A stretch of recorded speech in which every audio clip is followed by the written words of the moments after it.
ऊंट की मालिक सक्सेसफुल ICKG.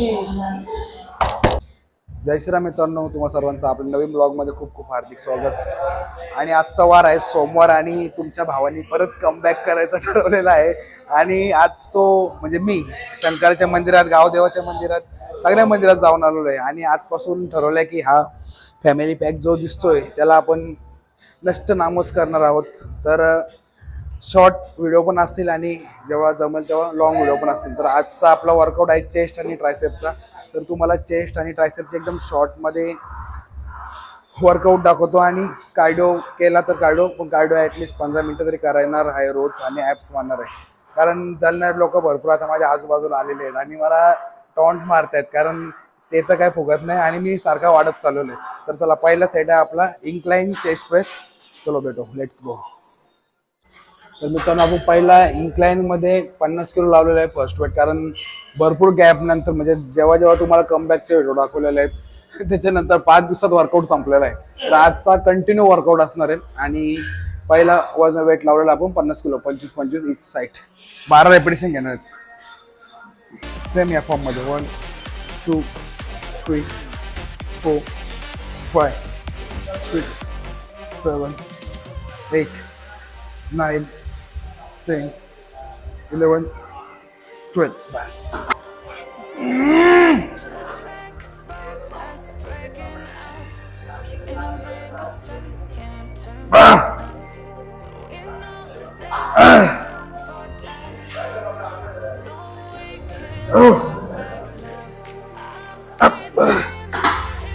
दुसरा सेट 100 किलो. कारण 2 दिवस जरी वर्कआउट करत असेल तरी आपला हलका वजन जमतच नाही, तुम्हाला माहिती आहे. आता 100 किलो लावले, आता 120 किलो.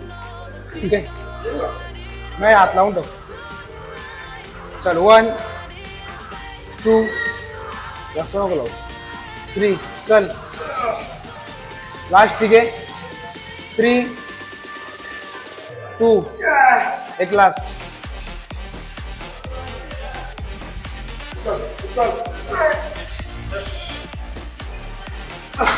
आपण चेस्ट मध्ये सेकंड व्हेरिएशन करतोय इन्क्लाइन बेंच प्रेस ऑलिम्पिक. याच्यामध्ये याचा मागचं कारण असं की आपण मशीन प्रेस वरती 120 किलो लास्ट वजन मारलेलं आहे. आता आपण विदाऊट सपोर्ट, तो पण विदाऊट सपोर्ट आहे पण तो मशीन वरती आहे. आता आपण ऑलिम्पिक रॉड वरती विदाऊट सपोर्ट मध्ये किती जातात ते ट्राय करणार आहे. मॅक्झिमम वेट मारण्याचं ट्राय करणार आहेत आणि पुढचं व्हेरिएशन पण दाखवतो पुढे. आता याचे आपण टोटल 4 सेट करणार आहेत, 12 10 8 आणि 14 परत 8. आणि जर का आपला मसल ग्रोथ करायची असेल तर आपलं रेपिटेशन 12 10 8 याच रेंज मध्ये पाहिजे. तेव्हाच आपल्या मसलवरती चांगला लोड येतो आणि मसल पंप व्हायला आणि बिल्ड व्हायला चांगली मदत होते. तर बघा आता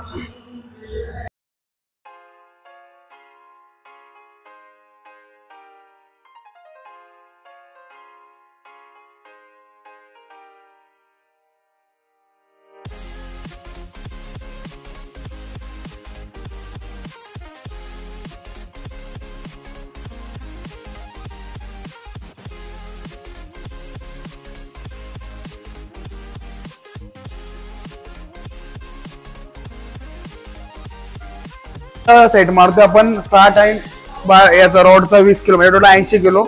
बघू आता जातोय का आपल्याला. फक्त 6 रेपिटेशन मारायचे, जास्त नाही. जय श्रीराम.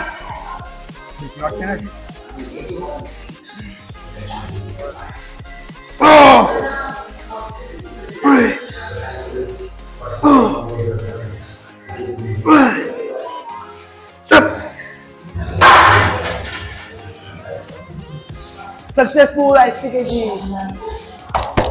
तर मित्रांनो, आपण थर्ड व्हेरिएशन करतोय पेग डेक फ्लाय. ज्याला मला पेग डेक फ्लाय करत असतो त्याला मला मुलांना असं वाटतं की जेवढा पाठीमागे स्ट्रेच करू आपण तेवढा मसल जास्त वाढतो. तर हे सगळं चुकीचं आहे. आपला मसल जेवढा परफेक्ट पोझिशन मध्ये पुल होईल, स्ट्रेच करून मसल वाढत नाही. पहिली गोष्ट फक्त नॉर्मल आपल्याला पुल करायचं बस. आपला पुल पुढे होते पाठीमागे जाऊन मसल रिलॅक्सच होतो. त्याच्यामुळे आपल्याला 2 नंबर लावायचे, पुढून 2 नंबर वरती क्लिप. आणि त्याच्यानंतर नॉर्मल आपल्याला 1 2 असे 12 10 8 असे आणि 8 असे 4 सेट मारायचे. तुमच्या गोलवरती डिपेंडेंट सेट किती मारायचे किती नाही ते. तर बघा नॉर्मल 1 सेम या पोझिशन मध्ये.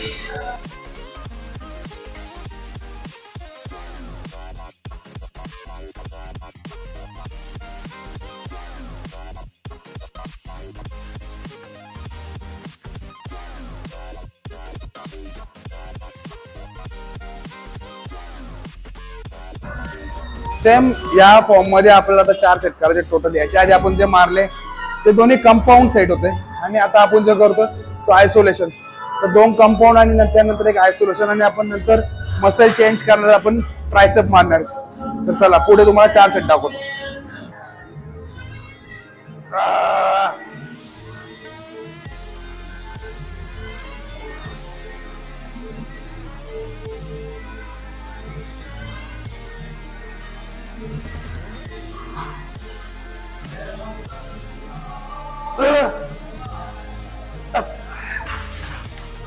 तर मित्रांनो आता आपण 4 सेट मारले पेगडे फ्लायचे आणि याच्यानंतर ट्रायसेप करणार आहेत. लोकांना काय वाटतं का भरपूर सेट मारले म्हणजे मसल वाढतो किंवा बॉडी लवकर बनते, तर असं चुकीचं आहे एकदम.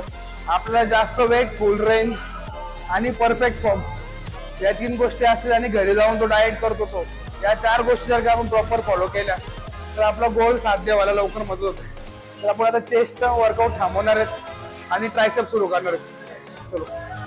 तर मित्रांनो आपण ट्रायसेप मध्ये फर्स्ट सेट घेतोय की पुश डाऊन पुली किंवा तिला पंप पण बोलतात. जसं आपण सायकल मध्ये हवा मारतो सेम या पोझिशन मध्ये पंप करतो तसं करायचे. याचे 4 सेट करायचे आणि 5वा ड्रॉप सेट करायचा. आपलं रेपिटेशन सेम 12, 10, 8 असं असतील.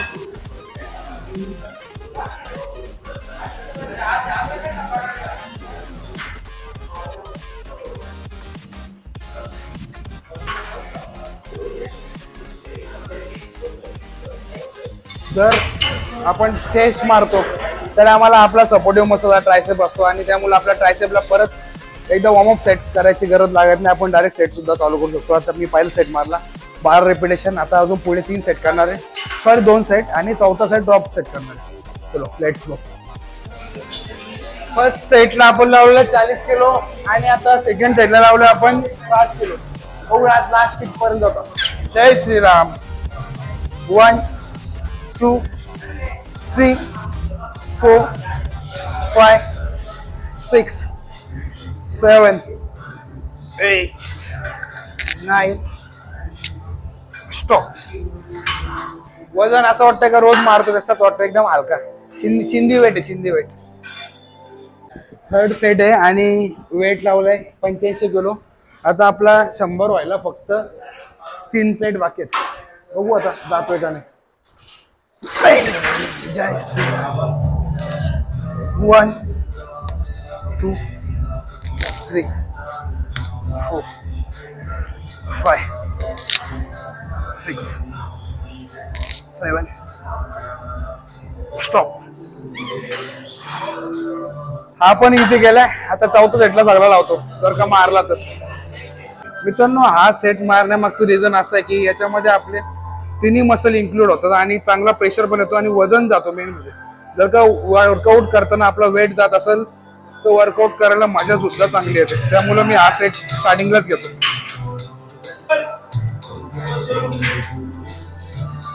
बघू शकता तुम्ही कटिंग. आणि आता आपण ट्रायसेप मध्ये आता सेकंड व्हेरिएशन घेतोय ओव्हरहेड पुली. याला आपण ओव्हरहेड डंबल मध्ये मारू शकतो, पण डंबल न मारण्यामागचं रिझन असं आहे की आपला जो वजन आहे तो सर्क्युलर मध्ये फिरतो या पोझिशन मध्ये. आपलं वर्कआउट करताना जो वजन पॅरलल लाईन मध्ये खाली येतो तेच मशीनला आपल्याला म्हणजे त्याच साईडला आपल्याला फर्स्ट प्रेफरन्स द्यायचे. म्हणून आपण आता तो ओव्हरहेड पुली सेम या पोझिशन मध्ये रोप लावून सेम 1 2 3 4 5 6 7 8 9 10 11 स्टॉप. सेम 12, 10 आणि 8 याच्यामध्ये आपल्याला आज हे सेट पूर्ण करायचे. वजन आपलं जेवढं वाढवता येईल तेवढं वाढवायचंय. फक्त फॉर्म आपला चुकीचा पाहिजे.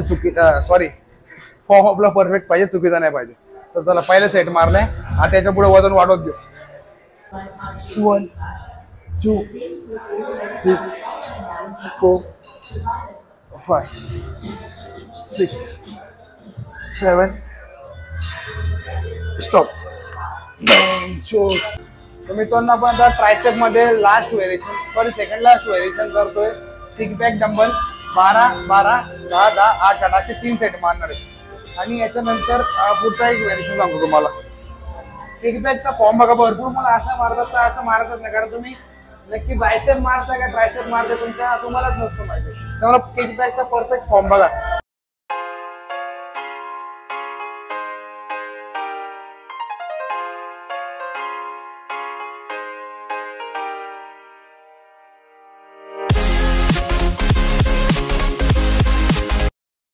हा जो फॉर्म दाखवला हा ट्रायसेप किकबॅक साठी एकदम परफेक्ट फॉर्म आहे. तुम्ही या फॉर्म मध्ये जर का मारला तर ट्रायसेप ग्रो व्हायला चांगली मदत होईल. आता माझ्या एका हातात झाला आता ह्या हातात. तर मी आता सेम किकबॅकचे 3 सेट मारून घेतो, वेट वाढवत जातो आणि याच्यानंतर आपल्याला लास्ट ट्रायसेपचं व्हेरिएशन करायचे. डायमंड डिप्स किंवा क्लोज ग्रिप डिप्स पण बोलतात त्याला. त्याचे आपल्याला परत 3 सेट करायचे आणि वर्कआउट स्टॉप करायचे, स्ट्रेचिंग करायचे आणि नंतर वर्कआउट स्टॉप करायचे. त्याला मला आपण स्ट्रेचिंग करतो ते पण आपल्या बॉडीला रिलॅक्स व्हायला मदत होते आणि पेन होत नाही आणि रिपेअरिंगला पण चांगला पडतो. जय श्रीराम. जर का व्हिडिओ आवडली लाईक करा, शेअर करा आणि सबस्क्राईब करायला विसरू नका. भेटू पुढच्या ब्लॉगमध्ये.